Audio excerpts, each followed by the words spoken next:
Zlúčiš sa s rodzinou, pozdravíš mamu, tata, pozdravíš sa ze sestru, objímeš ako kamaráta. Je to nemilá správa, ale tvoj život sa končí. Radšej hľadíš do zeme, nechceš vidieť výraz ich očí. Mama padá na kolena, otec nechápavý výraz. Sestra drží ťa v objati, bude to asi prvý raz. Vidíš slzy v jej očiach, zármutok a smutok. Jediné čo ťa potešilo je tento dobrý skutok. Radšej nech to vedia o teba, nech sa pripravia na to. Odchádza ich syn, člen rodiny ich zlato.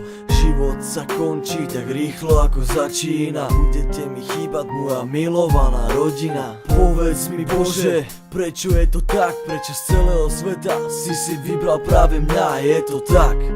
Priznám a spravil som chyby, v takejto situácii ľutujem aj chyby iných. Človek si uvedomuje, čo mal, až kedy to stratí. Čas sa nezastavuje, už nikdy nič nejde vrátiť. Z istotou vravím, že dneska som tu naposledy. Nikdy už to nebude, jak bývalo to volá kedy. Prečo je to tak a nemôžeš to zmeniť? Zostáva len dúfať alebo veriť. Z istotou vravím, že dneska som tu naposledy. Nikdy už to nebude, jak bývalo to volá kedy. Prečo je to tak a nemôžeš to zmeniť?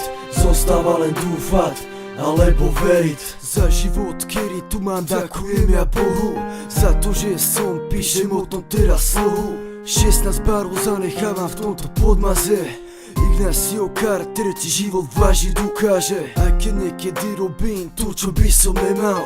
Život by som si za žiadnu cenu neodebral. Ale keby som vedel, kedy dojde moja chvíľa, žil by som naplno od maja až do apríla. Preto teraz dávam o tom tieto riadky, preto teraz zanechávam odkaz krátky.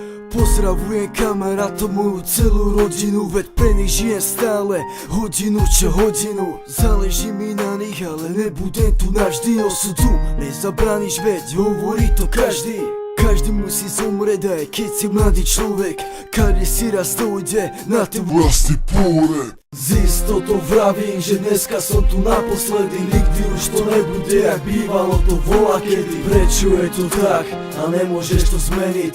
Zostáva len dúfať alebo veriť. Z istotou vravím, že dneska som tu naposledy. Nikdy už to nebude, jak bývalo to volá kedy. Prečo je to tak a nemôžeš to zmeniť?